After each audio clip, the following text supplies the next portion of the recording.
ಅಟಲ್ ಬಿಹಾರಿ ವಾಜಪೇಯಿ ಅವರು ಪ್ರಧಾನಮಂತ್ರಿಗಳಾಗಿ ಈ ದೇಶವನ್ನು ಮುನ್ನಡೆಸಿರ್ತಕ್ಕಂಥದ್ದು. ಪೋಖ್ರಾನ್ ಮತ್ತು ಅಣುಸ್ಫೋಟ, ವಾಜಪೇಯಿ ಅವರ ಒಂದು ಆಡಳಿತ ಅವಧಿಯಲ್ಲಿ ನಡೆದಂತ ಒಂದು ಅಭಿವೃದ್ಧಿ ಕೆಲಸ ಕಾರ್ಯ ಇವತ್ತು ಕೂಡ ನೆನಪು ಮಾಡಿಕೊಡ್ತಾರೆ. ಗೋಲ್ಡನ್ ಕ್ವಾಡ್ರಂಗಲ್ ರಸ್ತೆಗಳು ಇವತ್ತು ಕೂಡ ನೆನಪು ಮಾಡಿಕೊಡ್ತಾರೆ. ಯಾವಾಗ ನರೇಂದ್ರ ಮೋದಿಜಿ ಅಂತ ಪುಣ್ಯಾತ್ಮ ದೇಶದ ಚುಕ್ಕಾಣಿನ ಹಿಡಿದ್ರು, ಅಲ್ಲಿಂದ ನಮ್ಮ ದೇಶ ಸುಭದ್ರವಾಗಿ ಸುರಕ್ಷಿತವಾಗಿ ಇದು ಭ್ರಷ್ಟಾಚಾರ ರಹಿತ ಆಡಳಿತ ಕೊಡ್ತಕ್ಕಂಥ ನೀವು ನಾವು ನೋಡ್ತಾ ಇದ್ದೀವಿ ಕಳೆದ 10 ವರ್ಷದಲ್ಲಿ. ನೋಡಿ, ಇವತ್ತು ಒಂದು ಕಾಲ ಇತ್ತು, ನಮ್ಮ ದೇಶದ ಪ್ರಧಾನಮಂತ್ರಿ ಮನಮೋಹನ್ ಸಿಂಗ್ ಕಾಲದಲ್ಲಿ ಅಮೆರಿಕ ಹೋದ್ರು ಅಂತ ಹೇಳಿದ್ರೆ ಭಿಕ್ಷಾ ಪಾತ್ರೆನ ಹಿಡ್ಕೊಂಡು ಹೋಗ್ತಾರೆ. ನಮ್ಮ ದೇಶದ ಪ್ರಧಾನಮಂತ್ರಿ 2014 ಮುನ್ನ ಯಾವಾಗ ಅಮೆರಿಕ ಹೋಗ್ತಿದ್ರು, ಯಾವಾಗ ಹೊರ ದೇಶಕ್ಕೆ ಹೋಗ್ತಿದ್ರು, ಯಾವಾಗ ಬರ್ತಿದ್ರು ಯಾರು ಕೂಡ ಗೊತ್ತಾಗ್ತಾ ಇರ್ಲಿಲ್ಲ. ಆದ್ರೆ ನಮ್ಮ ಪ್ರಧಾನಮಂತ್ರಿ ನರೇಂದ್ರ ಮೋದಿಜಿ ಅಮೆರಿಕ ಹೋಗ್ತಾರೆ ಅಂತ ಹೇಳಿದ್ರೆ ಅಮೆರಿಕ ದೇಶದ ಅಧ್ಯಕ್ಷರು ಸಹ ಎದುರು ನೋಡ್ತಾ ಇರ್ತಾರೆ, ಅವರು ಕೂಡ ಎದುರು ನೋಡ್ತಾ ಇರ್ತಾರೆ. ಈ ರೀತಿ ಭಾರತದ ಪ್ರಧಾನಮಂತ್ರಿ, ನಮ್ಮ ಹೆಮ್ಮೆಯ ಪ್ರಧಾನಮಂತ್ರಿ ನರೇಂದ್ರ ಮೋದಿಜಿಯವರು ಕೇವಲ ಭಾರತಕ್ಕಷ್ಟು ನಾಯಕತ್ವವನ್ನು ಕೊಡ್ತಾ ಇರ್ತಕ್ಕಂಥದ್ದಲ್ಲ, ಅವರ ನಾಯಕತ್ವ ಇಡೀ ವಿಶ್ವಕ್ಕೆ ಅವಶ್ಯಕತೆ ಅನ್ನುವ ರೀತಿಯಲ್ಲಿ ನಾಯಕತ್ವ ಬೆಳೆದಿರ್ತಕ್ಕಂಥದ್ದು. ಒಂದು ಕ್ಷಣ ಯೋಚನೆ ಮಾಡಿ, ಒಬ್ಬ ಪ್ರಧಾನಮಂತ್ರಿ ಹಬ್ಬ ಹರಿದಿನಗಳು ಅಂತಕ್ಕಂಥದ್ದಿಲ್ಲ, ಒಂದು ದಿನ ಪ್ರಧಾನಮಂತ್ರಿಯಾಗಿ ಅವರ ಕುಟುಂಬದ ಬಗ್ಗೆ ಯೋಚನೆ ಮಾಡಲಿಲ್ಲ, ಒಂದು ದಿನ ವಿಶ್ರಾಂತಿನ ತೆಗೆದುಕೊಳ್ಳಲಿಲ್ಲ. ಯಾವಾಗ ಗುಜರಾತಿನ ಮುಖ್ಯಮಂತ್ರಿ ಆದ್ರೂ ಅಲ್ಲಿಂದ ಇಲ್ಲಿಯವರೆಗೂ ಸಹ ಪ್ರಧಾನಮಂತ್ರಿಗಳಿಗೆ 10 ವರ್ಷಗಳು ಕಳೀತಾ ಇದೆ. ಒಂದು ದಿನನೂ ಕೂಡ ವಿಶ್ರಾಂತಿಯನ್ನ ತೆಗೆದುಕೊಳ್ಳದೇ ಅವಿರತವಾಗಿ ದೇಶದ ಅಭಿವೃದ್ಧಿ ಬಗ್ಗೆ ಚಿಂತನೆ ಮಾಡ್ತಕ್ಕಂಥ, ದೇಶವನ್ನ ಮುನ್ನಡೆಸ್ತಕ್ಕಂಥ ಒಬ್ಬ ಪ್ರಧಾನಮಂತ್ರಿ ಭೂಮಿ ಮೇಲೆ ಯಾರು ಇದ್ರೆ ಅದು ನಮ್ಮ ಹೆಮ್ಮೆಯ ಪ್ರಧಾನಮಂತ್ರಿ ನರೇಂದ್ರ. ಹಾಗಾಗಿ ಅಂತ ಪುಣ್ಯಾತ್ಮ ಇರ್ತಕ್ಕಂಥ ಪ್ರಧಾನಮಂತ್ರಿ ಇರ್ತಕ್ಕಂಥ ಪಕ್ಷದಲ್ಲಿ ಅಟಲ್ ಬಿಹಾರಿ ವಾಜಪೇಯಿ ಅವರು, ಅದ್ವಾನಿಜಿ ಅವರು, ಮುರಳಿ ಮನೋಹರ್ ಜೋಶಿಜಿ ಅವರು, ನರೇಂದ್ರ ಮೋದಿಜಿ ಅವರು, ಅಮಿತ್ ಶಾಜಿ ಅವರು ಇರ್ತಕ್ಕಂಥ ಪಕ್ಷದ ನಾವು ಕಾರ್ಯಕರ್ತರಾಗಿದ್ದೇವೆ ಅಂತ ಹೇಳಿದ್ರೆ ಅದು ನಮ್ಮ ಪೂರ್ವ ಜನ್ಮದ ಪುಣ್ಯ ಅಂತ ನಾವು ಭಾವಿಸಬೇಕಾಗಿದೆ.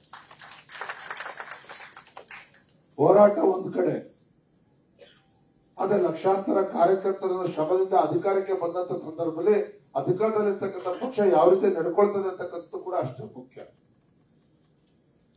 ನಮ್ಮ ಮ್ಯಾನಿಫೆಸ್ಟೋ ಪ್ರಣಾಳಿಕೆ ಅಲ್ಲಿ ಅನೇಕ ಚುನಾವಣೆಗಳು ಮಾತಾಡಿದ್ರು. ಆರ್ಟಿಕಲ್ 370, ಅಯೋಧ್ಯೆಯಲ್ಲಿ ಭವ್ಯ ರಾಮ ಮಂದಿರ ನಿರ್ಮಾಣ ಆಗ್ಬೇಕು, ಟ್ರಿಪಲ್ ತಲಾಕ್ ಬಗ್ಗೆ ಇವತ್ತು ಹೇಳ್ತಾರೆ ಭಾರತೀಯ ಜನತಾ ಪಾರ್ಟಿ ಅಂತ ಹೇಳಿದ್ರೆ ಅಲ್ಪಸಂಖ್ಯಾತ ವಿರೋಧಿಗಳು ಅಂತ ಹೇಳ್ತಾರೆ. ಬಂಧುಗಳೇ, ನಮಗೆ ಹೆಮ್ಮೆ ಇರಬೇಕು, ಇವತ್ತು ಪ್ರತಿಯೊಬ್ಬ ಭಾರತೀಯ ಜನತಾ ಪಾರ್ಟಿಯ ಕಾರ್ಯಕರ್ತರಿಗೆ ಹೆಮ್ಮೆ ಇರಬೇಕು.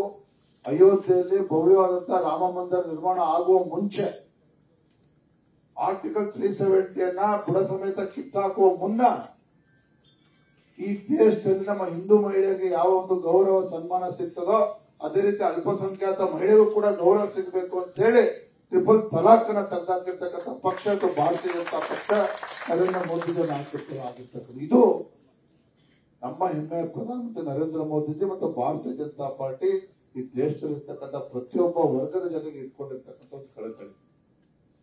ಏನ್ ಹೇಳ್ತಾರೆ ಪ್ರಧಾನಮಂತ್ರಿಗಳು ಹೇಳ್ತಕ್ಕಂಥದ್ದು ಈ ದೇಶದ 4 ವರ್ಗದ ಜನರಿದ್ದಾರೆ.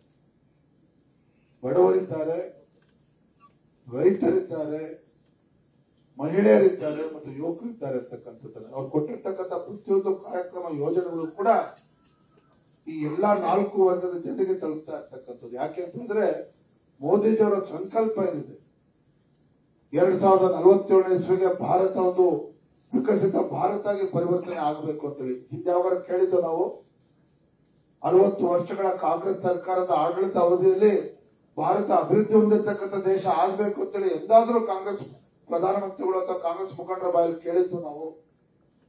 ಆದ್ರೆ ನಮ್ಮ ಪ್ರಧಾನಮಂತ್ರಿ ನರೇಂದ್ರ ಮೋದಿಜಿ ಅವರು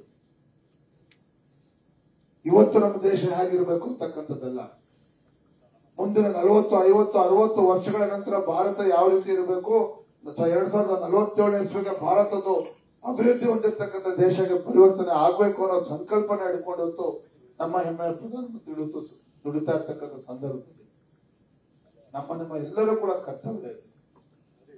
ಈ ಲೋಕಸಭಾ ಚುನಾವಣೆ ನಾವು ಗೊತ್ತಿದೆ. ಈ ಲೋಕಸಭಾ ಚುನಾವಣೆ ನಾವು ಗಂಭೀರವಾಗಿ ತೆಗೆದುಕೊಂಡು ಕೂತಲ್ಲಿ ನಿಂತಲ್ಲಿ ನಮ್ಮ ಮೋದಿಜಿಯವರು ಭಾರತೀಯ ಜನತಾ ಪಾರ್ಟಿ ಕೊಟ್ಟಿರ್ತಕ್ಕಂಥ ಜನಪರ ಕಾರ್ಯಕ್ರಮಗಳನ್ನ ಮನೆ ಮನಕ್ಕೆ ಮುಟ್ಟಿಸ್ತಕ್ಕಂಥ ಕೆಲಸ ಪ್ರತಿಯೊಬ್ಬ ಭಾರತೀಯ ಜನತಾ ಪಾರ್ಟಿ ಅವರು ಕರ್ತವ್ಯ. ಯಾವ ಯೋಧ ತನ್ನ ಕುಟುಂಬ ಎಲ್ಲವನ್ನ ಮರೆತು ಹಬ್ಬ ಹರಿದಿನಗಳನ್ನ ಮರೆತು ಆ ದೇಶದ ಗಡಿಯನ್ನ ಸುರಕ್ಷತೆಯಿಂದ ಕಾಯೋದ್ರ ಮೂಲಕ ನಮ್ಮ ದೇಶಕ್ಕೆ ಒಂದು ಸುರಕ್ಷತೆ ಭಾವನೆಯನ್ನು ಮೂಡಿಸಿದ್ದಾರೆ.